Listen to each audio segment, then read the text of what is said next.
Amém, amém. Glória a Deus. Vamos ler então Romanos capítulo 4, a partir do versículo 17. Eu leio o 17, os irmãos o 18 e assim sucessivamente. Diz assim: como está escrito, por Pai de muitas nações te constituí, perante aquele no qual creu, a saber, Deus, o qual vivifica os mortos e chama as coisas que não são como se já fossem. Versículo 18.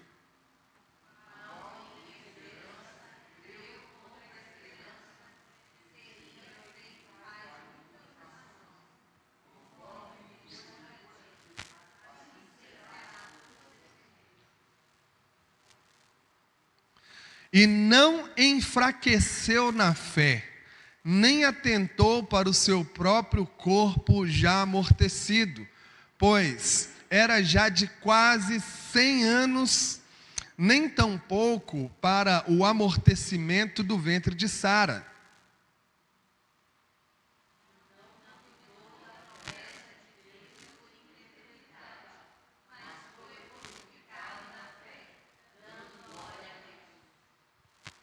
E estando certíssimo de que o que ele tinha prometido também era poderoso para o fazer.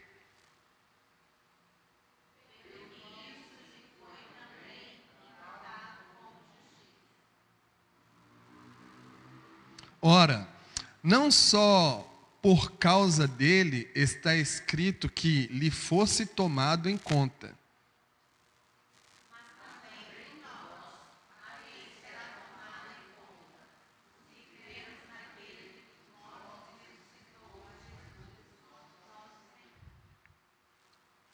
O qual, por nossos pecados, foi entregue e ressuscitou para a nossa justificação. Feche seus olhos. Senhor Deus, em nome de Jesus, Pai, nós colocamos a nossa vida diante do Teu altar. Pedimos, Senhor Deus amado, que a Tua palavra, Senhor Deus, a Tua palavra venha preencher os nossos corações nessa noite, nos orienta, nos dirige, ó Deus, mostra-nos, ó Deus, os Teus caminhos que o Senhor tem desenhado para cada um de nós, fortalece a nossa fé, Senhor Deus amado, através da Tua palavra, em nome de Jesus, amém e amém. Irmãos, Paulo escreveu a carta aos Romanos, ele pretendia ir a Roma, ele não tinha chegado a Roma ainda, e na verdade ele foi impedido de ir para Roma, e como ele amava muito os irmãos de Roma, ele queria dar instruções aos irmãos de Roma, então ele escreveu essa carta para a igreja que estava em Roma, apesar de Paulo ainda não ter colocado os pés na cidade de Roma, quando ele escreveu essa carta. E nos primeiros capítulos, como eu venho falando para os irmãos aqui, a conclusão que Paulo chega é que todos pecaram, tanto os judeus que tinham a lei, quanto os gentios que não tinham a lei. A conclusão dele é que todos pecaram e estão destituídos da glória de Deus, estão separados de Deus, estão mortos espiritualmente e, consequentemente, precisam de um Salvador. E por que Paulo ele começa com essa argumentação nos primeiros capítulos? É porque a carta aos Romanos é o evangelho segundo Paulo, é o evangelho que Paulo recebeu de Jesus. E o que é o evangelho? É uma boa nova, uma boa notícia, não é verdade? Mas para que você receba a boa nova, primeiro você precisa saber da má notícia. E a má notícia é que nós somos pecadores e como pecadores nós estávamos condenados ao inferno. Cada ser humano, desde Adão até o último ser humano que vai viver nessa terra, estava condenado por causa do pecado. E então Paulo fala, por mais bondosa que a pessoa seja, mesmo assim ela não pode justificar-se a si mesma. E essa pessoa então precisa de um Salvador. Essa é a conclusão que Paulo ele vai dizer o seguinte, olha, e a forma de nós alcançarmos essa salvação que está em Jesus, este Salvador que é Jesus, é pela fé. E ele usa no final do capítulo 3, no início do capítulo 4, como exemplo, a fé de Abraão. Mas como ele estava argumentando, defendendo a fé, ele precisou usar alguns exemplos no Antigo Testamento, e ele diz o seguinte, olha, Abraão, ele foi justificado pela sua fé ou pelas suas obras? E ele diz o seguinte, olha, Abraão, ele creu, e a Bíblia fala lá em Hebreus que isso lhe foi imputado para a justiça, mas Abraão creu mais de 400 anos antes da lei. Antes de haver a lei de Moisés, Abraão creu. Você se lembra quando Deus falou para Abraão, Abraão, sai da tua terra, sai da tua parentela e vai para a terra que eu te mostrarei. Anos depois, Deus faz uma aliança com Abraão, está lá em Gênesis capítulo 15, e Deus fala, olha, eu vou fazer de você uma grande nação, e a Bíblia diz assim que Abraão creu. E isso lhe foi imputado para justiça. Ou seja, Abraão, ele não foi salvo por causa das suas obras. Abraão não foi salvo porque ele cumpria a lei de Moisés, nem havia lei ainda. Abraão não foi salvo por causa da sua integridade. Não, Abraão foi salvo por causa da sua fé. Se você abrir a sua Bíblia, lá em Hebreus capítulo 11, Paulo vai começar a falar da fé, né? A fé o autor de Hebreus, né, vai começar falando que a fé é a certeza das coisas que não se veem, a convicção das coisas que se esperam. E aí ele vai dar uma lista, né, conhecida como a galeria dos heróis da fé. Ele vai falar que Noé, pela fé ele construiu a arca, pela fé José deu ordem aos seus ossos, pela fé Sara, pela fé, enfim, ele vai dar uma lista de pessoas, de profetas, de homens de Deus que pela fé alcançaram a justificação. Todos os santos no Antigo Testamento, eles não foram salvos porque eles cumpriam a lei de Moisés. Eles não foram salvos porque eles faziam sacrifícios no templo. Eles não foram salvos porque eles cumpriam as leis cerimoniais, leis civis. Nenhum santo do Antigo Testamento foi salvo por obras. Todos foram salvos pela fé. E que tipo de fé? Isso é resumindo, eu falei na semana passada, mas primeiro, Abraão, quando ele creu, ele não tinha fatos. Deus falou para ele assim, olha, você vai ser pai de muitas nações. A sua descendência vai ser como as estrelas do céu, como as areias da praia. Eu vou dar toda essa terra aqui para você. Quando Abraão morreu com 147 anos, ele era dono do quê? De uma terra que ele comprou lá em Macpela, onde ele foi enterrado, onde depois sua esposa foi enterrada também. Ele era dono daquilo, mas Deus tinha prometido para ele que ia dar toda aquela terra para ele e para a descendência dele. E ele morreu sem ver com os olhos naturais, a concretização da promessa. Ele viu com os olhos espirituais, ele creu sem fato nenhum. Então, a fé, que tipo de fé é essa? Primeiro, é uma fé nas coisas impossíveis. Hoje nós precisamos ter fé no sacrifício de Cristo, mas Cristo não havia morrido, então não tinha como ele crer no sacrifício de Cristo. Mas ele cria num Deus que era poderoso.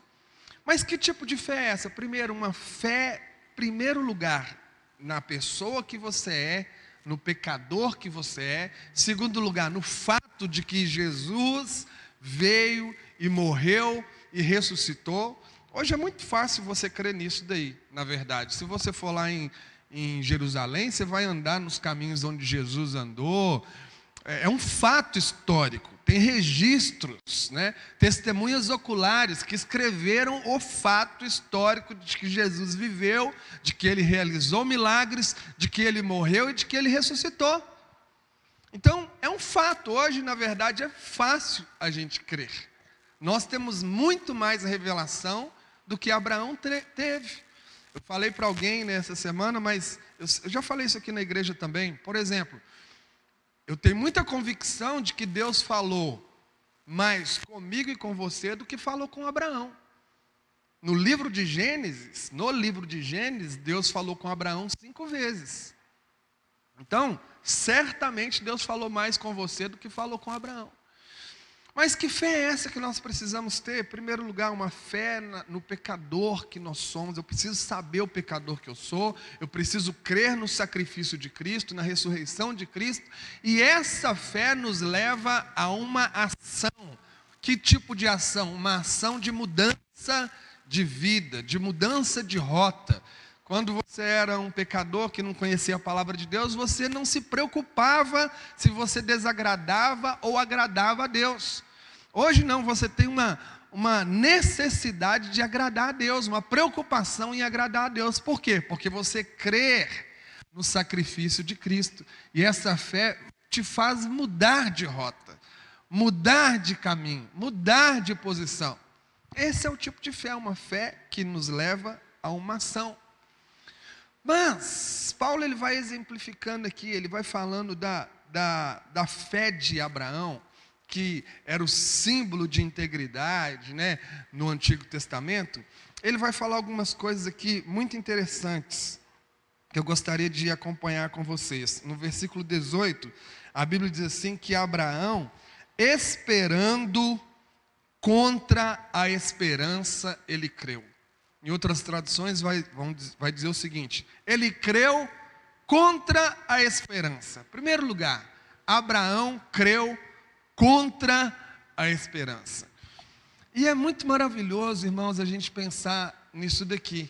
Por que ele creu contra a esperança? Porque em algum momento da vida dele, presta atenção nisso daqui, em algum momento da vida dele, a esperança acabou. A esperança acabou. Sabe por quê? Porque Deus falou para ele assim, Abraão, você vai ser pai de muitas nações, a sua descendência será poderosa na terra. Só que os anos foram passando, e Sara já estava com 89 anos. 89 anos, quem tem esperança de ter um filho com 89 anos, gente? Vamos falar a verdade.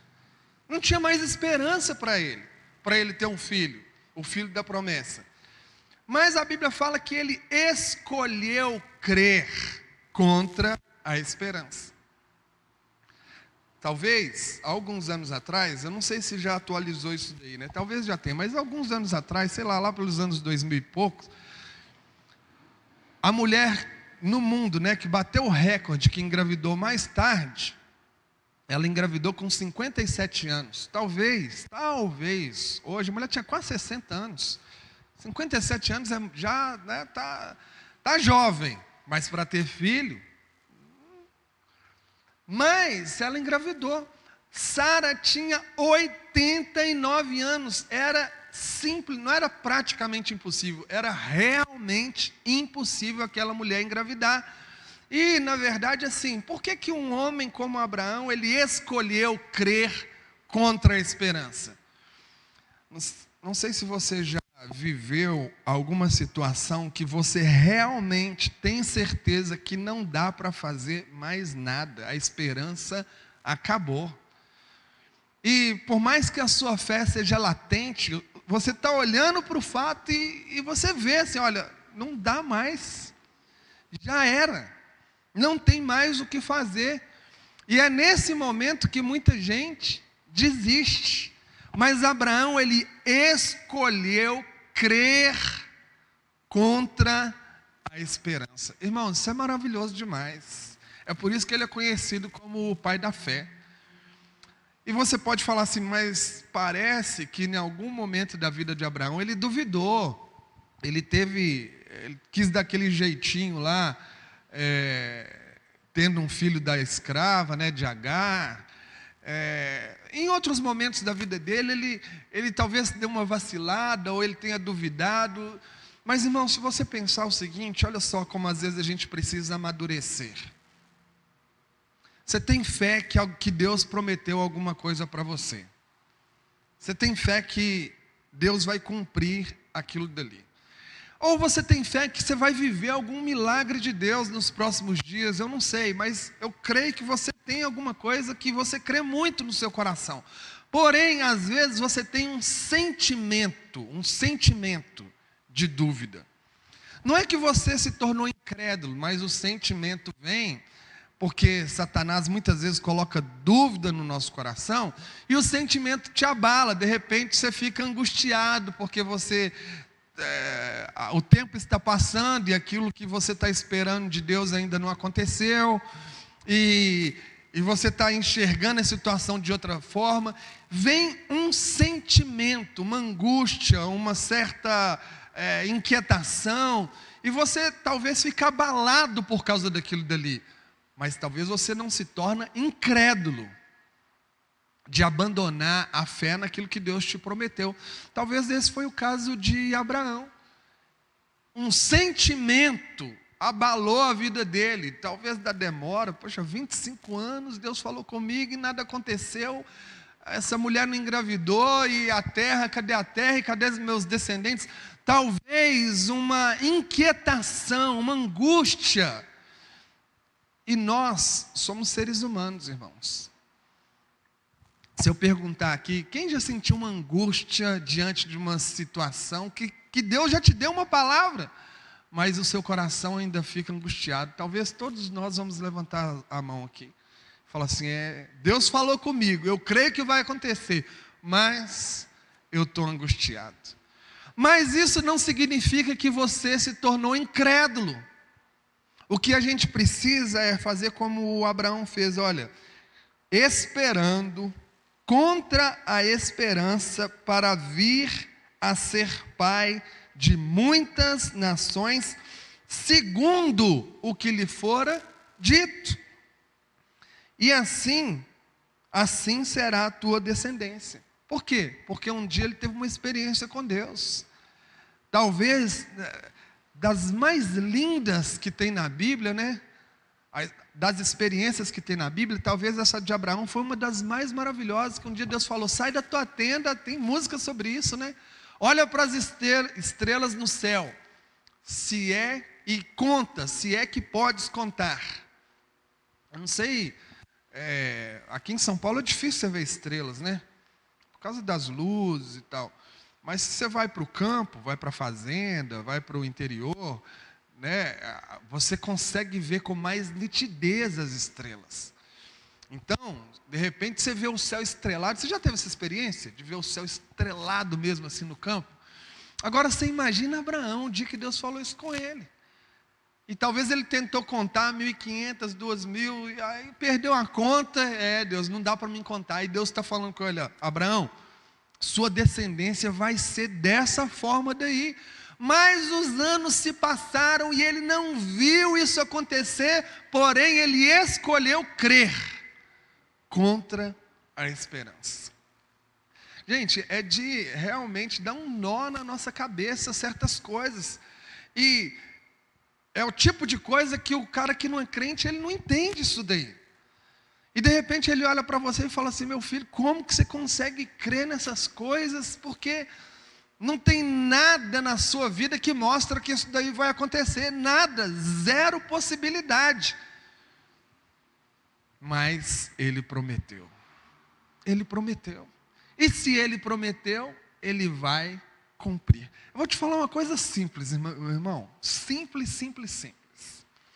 Um dia Jesus prometeu e fez essa promessa para todos nós. E ele disse o seguinte, olha, eu estarei com vocês, dia sim, dia não, todos os dias. Até quando? Até a consumação dos séculos. Você acha que na sua vida teve algum dia que Jesus não estava com você? Mas você sentiu a presença de Deus todo dia?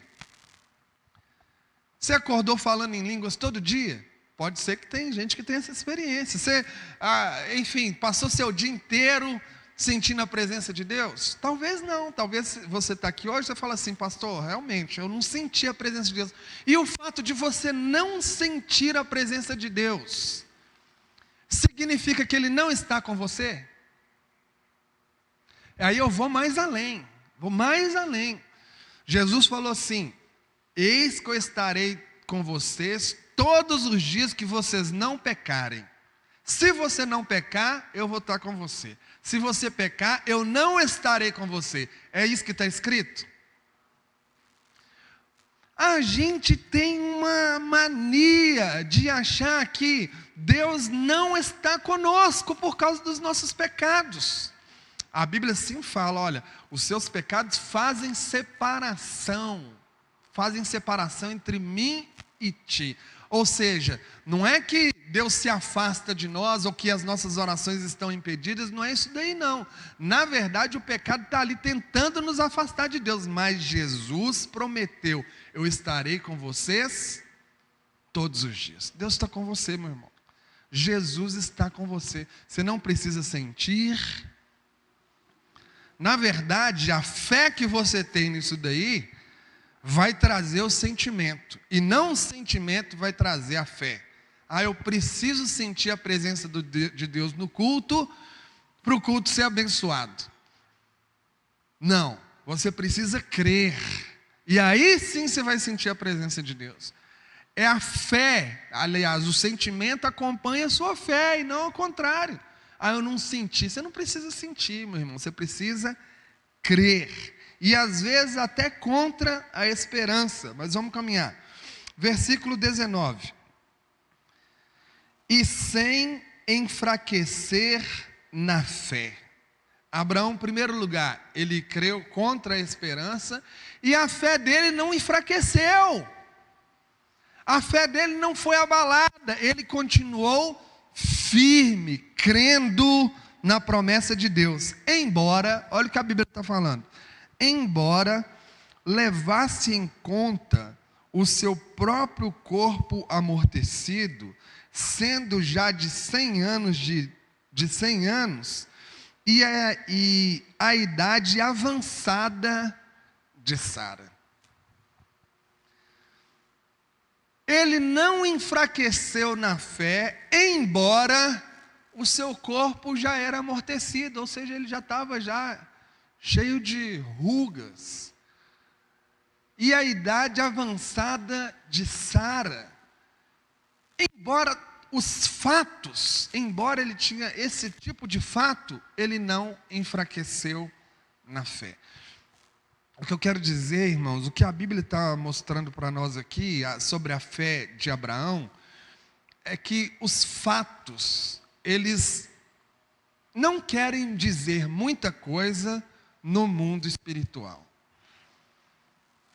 O que a gente precisa é crer naquilo que Jesus disse, naquilo que a palavra de Deus fala. A Bíblia fala assim lá em Isaías, que o Senhor se assenta nas redondezas da terra, ou seja, a Bíblia já fala que a terra é redonda. Se você é cientista e você falar para mim, não, pastor, a terra é plana, você pode dar a explicação que você quiser, mas o que está escrito? Que a terra é redonda. Então eu fico com a Bíblia.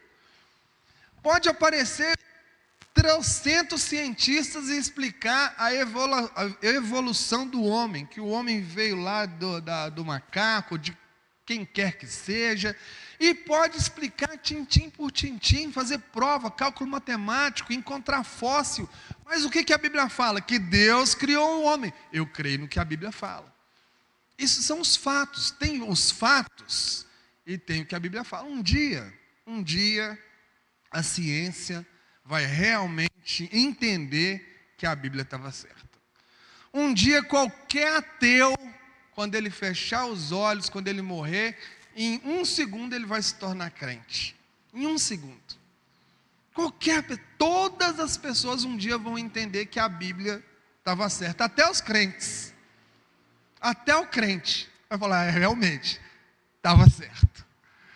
Então, meu querido, nós precisamos crer naquilo que está escrito. Por que eu insisto nisso daí? E quando eu insisto até para mim. Porque, meu irmão, nós vivemos num tempo em que a fé está sendo roubada. Por alguns motivos, eu vou falar alguns só. Mas a fé da igreja, a fé do povo de Deus está sendo roubada, está sendo minada. O próprio Jesus falou, né? Quando o Filho do Homem vier, será que porventura encontrará fé na terra? Por quê? Nós temos uma geração, né, hoje, que é muito tem que explicar as coisas, né, quer conhecer o funcionamento das coisas por dentro, e quer saber os detalhes, quer saber a explicação científica por trás daquilo que está acontecendo. E a fé, na verdade, ela contradiz a lógica, muitas vezes. Só que a gente está vivendo numa geração, eu não sei, talvez por causa da tecnologia, que quer as coisas explicadas. E aí, de repente, Deus faz um milagre. Aí a pessoa vai lá no médico e fala, não, mas isso daí é porque você fez isso, e aí você acabou sendo curado por causa disso daí. Aí está escrito que lá no Egito, a primeira praga, quando o mar se tornou em sangue, não, é porque tem um fenômeno lá naquele mar, que as algas deixam o mar vermelho numa determinada época do ano. E as pessoas querem explicar as coisas, isso daí tem roubado a fé da igreja, a fé das pessoas. E muitas vezes até o crente começa a duvidar, a questionar. Olha só, quando eu me converti, no começo da minha conversão, obviamente a gente não tem uma fé madura, a gente não tem uma fé de repente inabalável, e às vezes você talvez pode questionar algumas coisas. Na verdade, quando eu me converti não, mas depois foi passando um tempo, eu mesmo comecei a questionar, eu comecei a meio que duvidar de algumas coisas, até que você vai para o seminário, e aí o negócio complica mais ainda. O seminário é complicado. Mas quando você se converte, não, você tem uma fé cega, sim ou não? Você tem uma fé, meu querido, que, meu Deus do céu, eu lembro que quando eu me converti, naquele primeiro ano, a rotina daquela época lá, era passar o dia inteiro na igreja. E isso aconteceu várias vezes, mas um dia foi muito especial, que eu estava no ônibus indo para a igreja, e dentro do ônibus eu ouvi aquele versículo assim, na minha mente, Deus falando comigo, porque as armas da nossa milícia não são carnais, e sim poderosas em Deus, para destruir fortalezas, anulando sofisma. Isso, sei lá, 8:30 da manhã, eu indo para o culto, e esse versículo na minha cabeça e tal. Chego no culto, não era o meu pastor que ia pregar, um outro pastor pregou. E aí ele foi pregando sobre destruir fortalezas, e um versículo repetindo na minha cabeça, e ele falando das fortalezas lá de Senaqueribe. Aí ele encerrou a pregação com esse versículo, porque as armas da nossa milícia não são carnais, enfim. Isso, a nossa fé quase explode. Você é um novo convertido, você começa a ter essas experiências. Terminou o culto, a gente vai almoçar. A gente tinha lá um ensaio de teatro, começava 3 horas, a gente orava, o fogo descia, aquela coisa toda. Aí, culto da noite, na igreja tinha um programa de recuperação, né, de pessoas com problema de vícios. E no domingo à noite, às vezes a recuperação vinha lá da casa de recuperação, e aí subia aquele monte de recuperando, cantava o hino. Como era o hino que eles cantavam? Enfim, mas naquilo que eles cantavam, a igreja inteira chorava. Então assim, no início da conversão, era aquilo ali, a fé que... Mas o tempo ia passando e tal, e de repente você começa a questionar, a duvidar. Satanás coloca sentimentos e a sua fé vai sendo roubada, minada.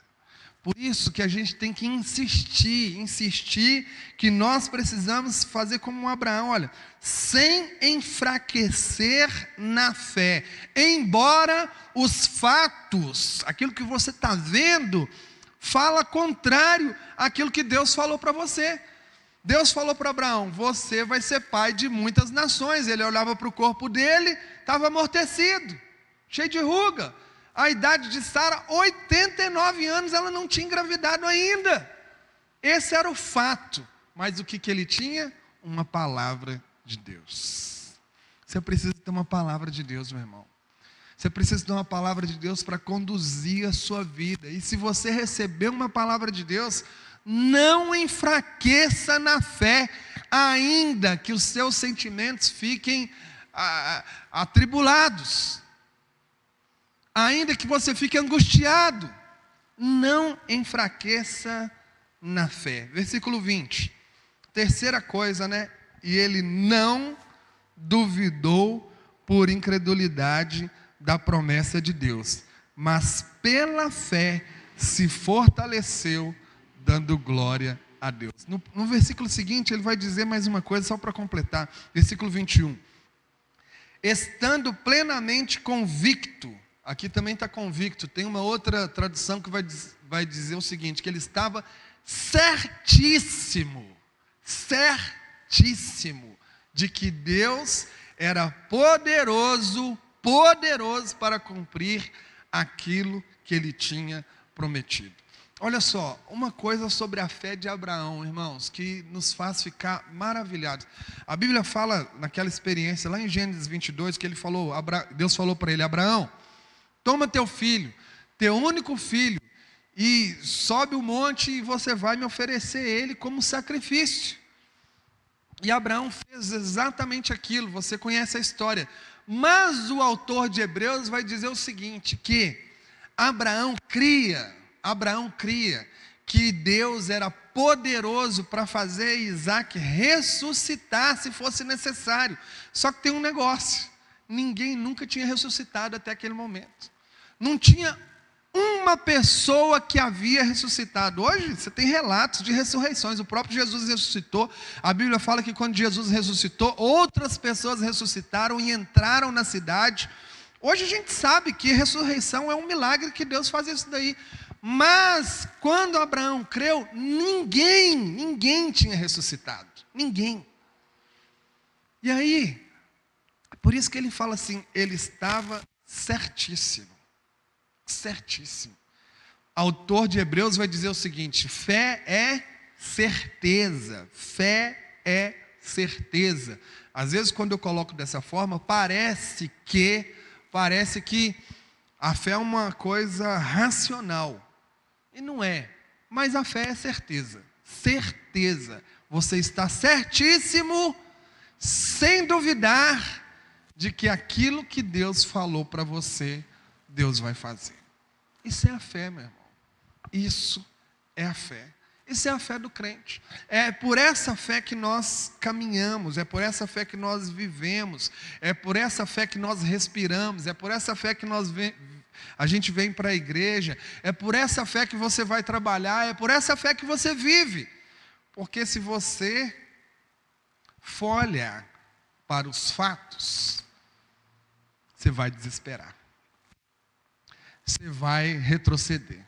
Você vai desanimar, e por fim talvez você até desista, se você olhar os fatos. Você pode até olhar os fatos estão aí.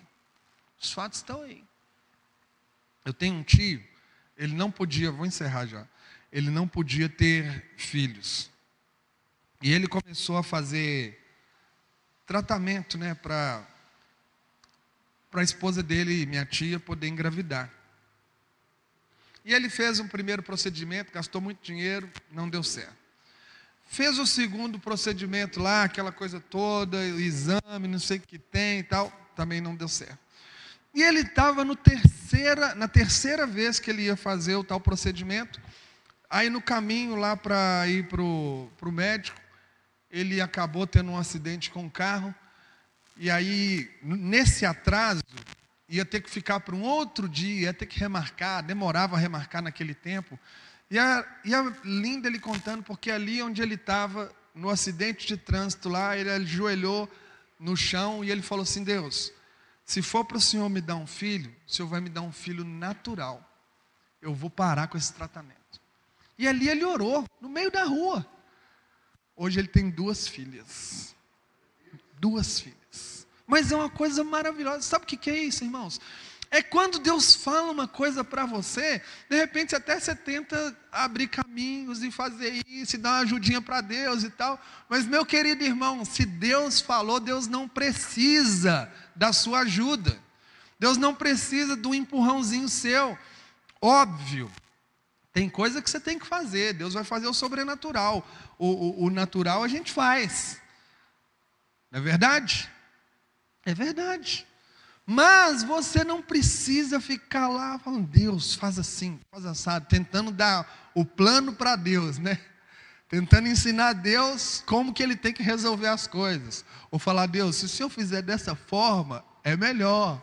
Você não precisa disso. Você só precisa crer. Crer. E eu sei que todos vocês aqui têm uma palavra de Deus. Eu sei disso daí. Outros uma palavra muito específica.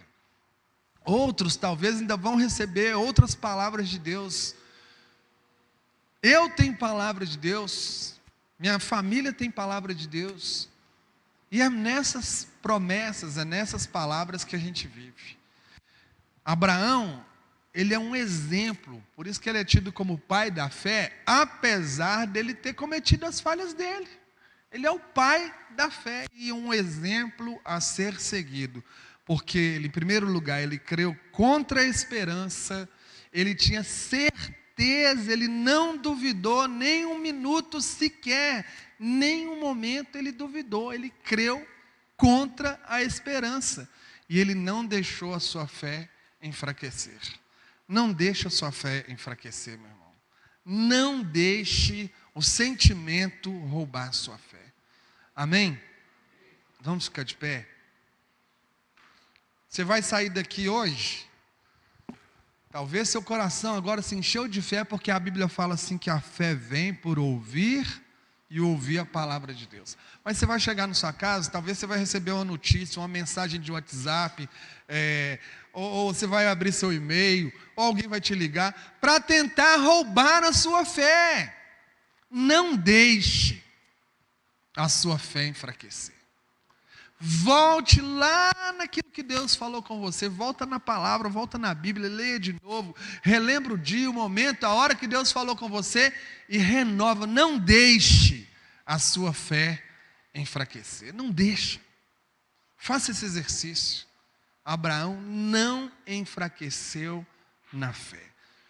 Feche seus olhos e faça como os discípulos fizeram um dia.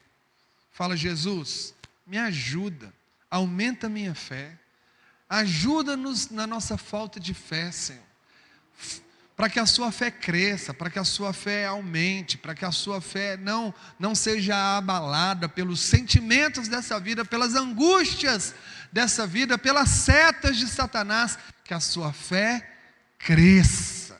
De fé em fé, de glória em glória, de vitória em vitória, você vai vencendo as armadilhas de Satanás, vencendo a incredulidade, vencendo a dúvida e vencendo a angústia e os sentimentos contrários àquilo que Deus falou para você. Pai querido, Pai amado, nós apresentamos a nossa vida diante do Teu altar, Jesus.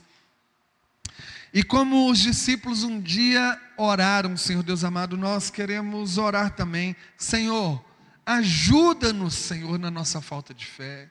Ajuda-nos, Senhor, ajuda-nos, aumenta a nossa fé, Senhor. Ó Deus, em tempos em que nós estamos vivendo, ó Deus amado, da fé da igreja sendo roubada, minada, Senhor Deus, de uma sociedade perversa, contaminada, ajuda-nos, Senhor Deus amado, a não desanimarmos e não retrocedermos na nossa fé. Cumpre as promessas, ó Deus, as palavras que o Senhor deu um dia, para que o teu povo fique, ó Deus, como diz o salmista, como quem sonha com as coisas que Deus está fazendo e vai fazer no meio do teu povo, em nome de Jesus, amém e amém. Glória a Deus.